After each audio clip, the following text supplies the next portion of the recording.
Welcome back to RAUL Effect. If you've ever loved someone who kept pulling away and wondered why no matter how much you cared, it never seemed enough, then stay with me. By the end of this video, you'll understand the hidden emotional patterns behind avoidant attachment, and more importantly, how to stop losing yourself while trying to hold on to someone else. What if the more you chase someone, the further they feel from you? Not because they don't care, but because closeness itself feels overwhelming to them. Today, you'll discover the hidden psychology behind avoidant attachment and learn why the key to changing the relationship begins with changing the way you respond. They rarely text first. They don't respond with, "I love you," in the way you hope they will, or at the moment you expect it.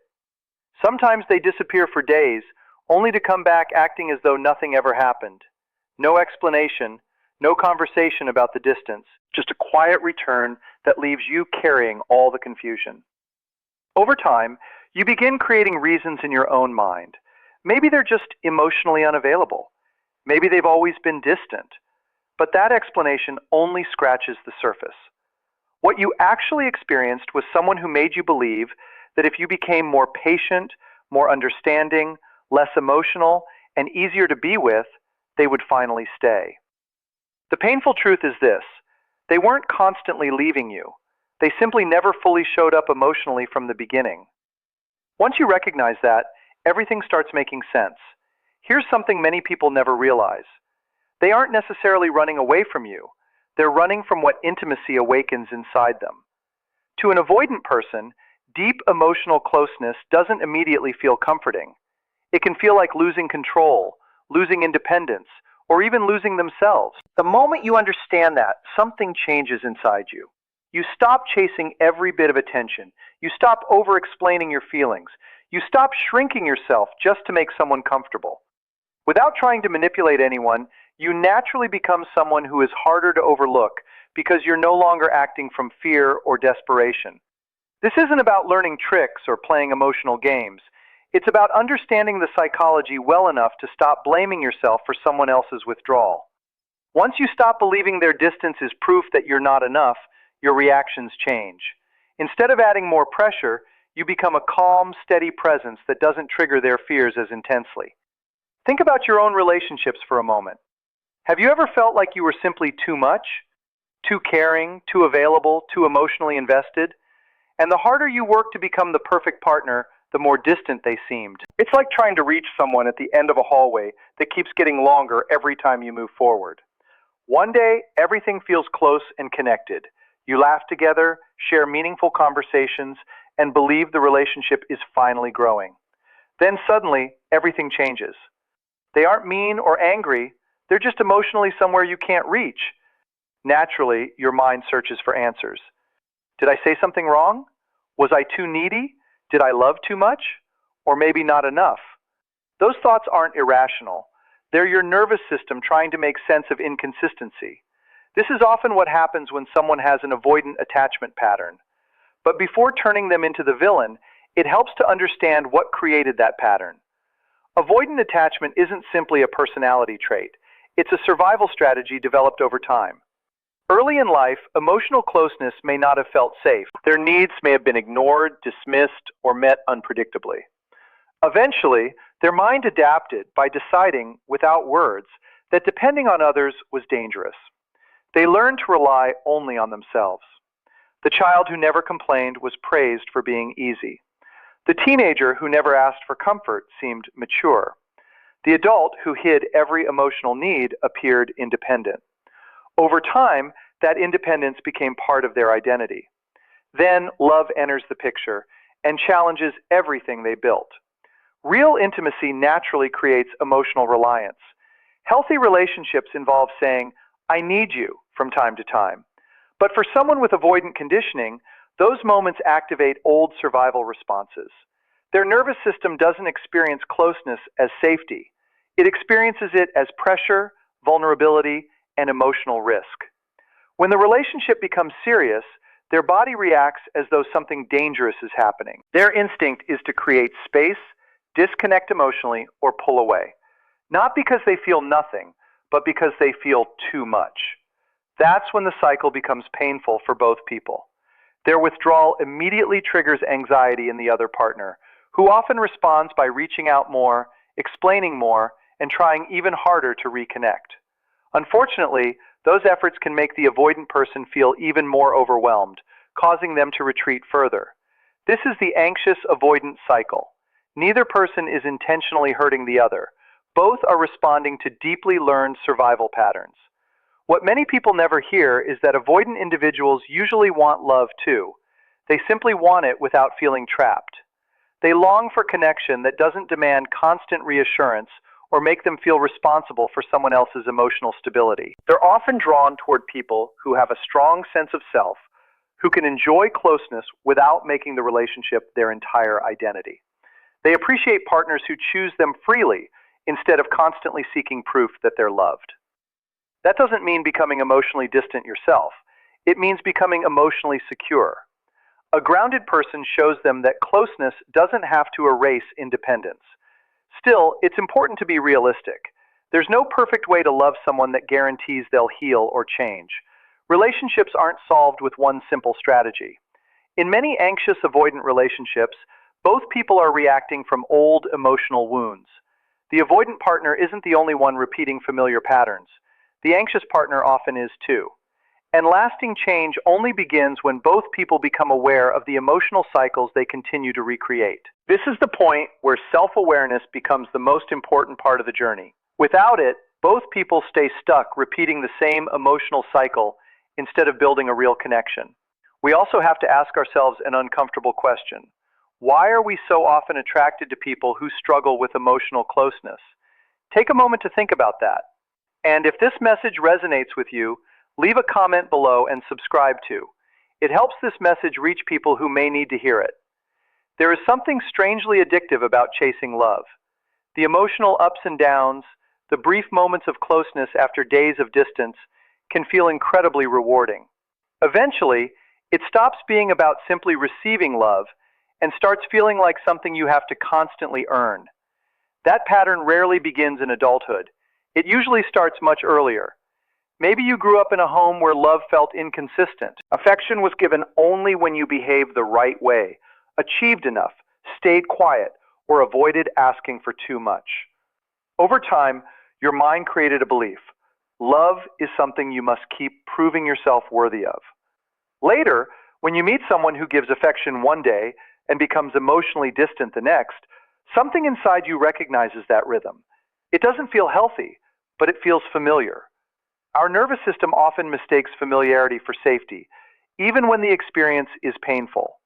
This is where the real healing begins. Understanding avoidant behavior isn't only about understanding the other person. It's about looking inward and asking yourself why this dynamic feels so powerful. What emotional need is it touching? What old story are you unconsciously replaying? Every anxious avoidant relationship contains two emotional patterns unfolding at the same time, not just one. Now imagine the experience from the avoidant person's perspective. Most of them aren't searching for emotional emptiness. They simply want a relationship that feels peaceful instead of overwhelming. They want closeness without feeling emotionally trapped. They want room to work, think, rest, and enjoy life without every quiet moment becoming a problem that needs to be solved. Here's the irony that keeps the cycle alive. The harder one person chases, the more the avoidant person's nervous system believes that love equals pressure and constant emotional demand. But when you genuinely return your attention to your own life, not as a strategy, not to make them react, but because you are reconnecting with yourself, the emotional atmosphere changes. When you stop chasing, they no longer feel like they have to escape. The silence between you loses its weight, and instead of feeling like pressure, it becomes room to think. Sometimes that space allows them to reflect. Sometimes it sparks curiosity. Other times, it creates an opportunity to reconnect. Not because you made it happen, but because you stopped treating every bit of distance like an emergency. But don't misunderstand what this means. It isn't about pretending you're fine when you're hurting. It isn't about acting cold or disappearing so they'll come after you. That's not confidence or emotional maturity. That's simply hiding who you really are. Real confidence comes from building a life that feels complete on its own. Create a life with purpose. Develop a strong sense of identity that doesn't depend on another person's attention. Let your peace come from within instead of waiting for someone else's consistency to provide it. When you're emotionally grounded, your reactions naturally change. You don't send endless messages trying to remove uncertainty. You don't over-explain yourself or panic every time they need space. It's not because your feelings disappear. It's because your emotional balance no longer depends on someone else's behavior. People with avoidant tendencies often recognize when someone is forcing emotional distance instead of genuinely feeling secure. What usually puts them at ease isn't an act, it's authenticity. Someone who enjoys their own life, values the relationship, but doesn't rely on it to feel whole. That kind of energy changes the relationship completely. Instead of closeness feeling restrictive, it starts feeling safe. For some avoidant individuals, it becomes the first experience where intimacy doesn't automatically feel like losing their independence. Timing matters too. When an avoidant partner creates distance, they're often trying to regulate their own emotional system. If they're met with repeated calls, emotional conversations, or constant reassurance seeking, their instinct is often to pull back even further. But when you stay calm and continue living your own life, the pressure they're trying to escape slowly fades away. As that pressure disappears, curiosity has room to return. They begin thinking about you without being pushed to do so. But this only happens when your calm is genuine. Authenticity creates trust. Manipulation creates more distance. Certain behaviors also keep the cycle alive.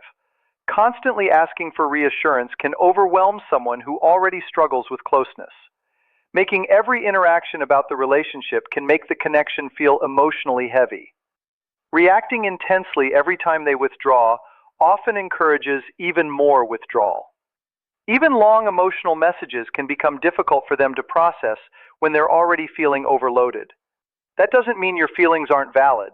They absolutely are. The goal isn't to suppress them, but to express them with healthy timing, emotional regulation, and communication that invites connection instead of creating more pressure.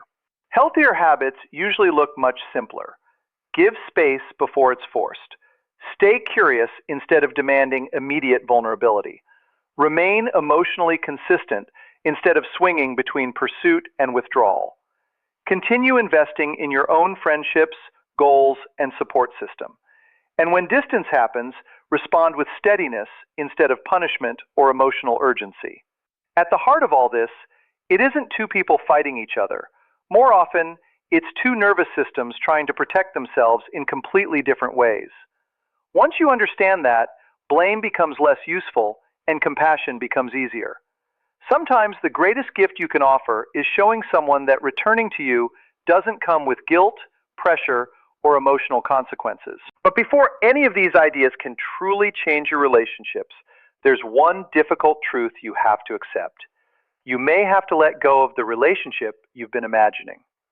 The one where they naturally text first, openly tell you they miss you, and where closeness feels effortless instead of confusing. The version where you don't spend your days analyzing silence or searching for hidden meaning behind every interaction. The reality is that this version may never exist with this particular person. Holding on to that hope can quietly keep you trapped in a cycle of waiting, adjusting, and sacrificing parts of yourself. Eventually, you begin believing that if you understand them deeply enough, become patient enough, calm enough, or emotionally secure enough, they'll finally give you the love you've been reaching for. But that belief can keep you attached to a situation that is already draining you. There is an important difference between understanding someone and abandoning yourself for them. Learning about avoidant attachment while protecting your own emotional health can absolutely improve a relationship. Sometimes it creates genuine intimacy. But making yourself smaller to keep someone comfortable is something entirely different. Hiding your emotions, silencing your needs, becoming less expressive, or constantly walking on eggshells isn't emotional growth. It's self-abandonment disguised as patience. You never need permission to feel what you feel. Love shouldn't require you to constantly calculate whether your emotions are acceptable. If you have to shrink yourself just to maintain the relationship, then you aren't creating security. You're surviving. It's also important to recognize that avoidant people can grow if they're aware of their patterns, willing to reflect, seeking help, and making a genuine effort to change. Understanding their inner world can absolutely strengthen the relationship. But if you're doing all the reflecting, all the compromising, all the emotional work while they remain unwilling to participate, then you've stopped building a relationship. You've started waiting. At some point, you have to ask yourself whose future you're investing in. Real change is possible, but it never comes from chasing harder or sacrificing yourself. It begins when they choose to face the fears they've spent years protecting. Many avoidant people who eventually heal describe the same experience. They weren't changed by someone who loved them harder. They changed because they met someone who didn't reinforce their deepest fears. For years, they believed intimacy meant pressure, love meant obligation, and closeness meant losing themselves. Then they met someone emotionally grounded, someone who had their own life, remained calm during distance, and didn't turn every quiet moment into conflict. Slowly, their nervous system began learning something new. Love didn't have to feel overwhelming. Closeness didn't have to erase their independence. For the first time, intimacy felt safe instead of threatening. But that only happens when both people are willing to grow. If you love someone with avoidant tendencies, remember these truths. Their distance is not proof that you're unworthy. You cannot heal another person's avoidance by giving more of yourself. Lasting change comes from emotional stability, not emotional pressure. Look honestly at your own patterns too. If you repeatedly find yourself attracted to emotionally unavailable people, that's valuable information. Many people mistake inconsistency for passion, emotional distance for mystery, and unpredictability for chemistry, because those experiences feel familiar. Awareness gives you the opportunity to break that cycle. Know your limits. Sometimes both people grow together. Sometimes only one person changes while the other stays exactly the same. Being honest about which reality you're living is an act of self-respect. Remember that healing someone else is never your responsibility. You can offer love, patience, and understanding, but you cannot carry another person's emotional work for them. And you should never lose yourself trying to keep someone who isn't equally committed. Deep down, most avoidant people aren't searching for endless distance. They're searching for freedom inside connection. When they meet someone who is genuinely secure and living a full life, it quietly challenges the belief that closeness always comes with losing themselves. The biggest takeaway isn't learning how to fix someone else. It's learning enough about these patterns that you stop losing yourself inside them. Their withdrawal doesn't define your value, and your urge to chase isn't proof of deeper love. Both are often learned survival responses shaped long before the relationship began. You cannot force another person to feel emotionally safe, and you should never shrink yourself just to be chosen. Healthy relationships happen when both people are willing to grow, communicate honestly, and take responsibility for their own healing. So remember this above everything else. Never sacrifice yourself just to keep someone close. Build your own emotional security first. Invest in relationships where effort is shared, growth is mutual, and love allows you to be fully yourself instead of asking you to disappear. The healthiest relationship you'll ever build begins with the one you have with yourself. Stop abandoning your peace to hold on to someone else, and choose connections where love, effort, and growth are shared by both people. If this message helped you, subscribe to and join us for more insights that help you build stronger, healthier relationships.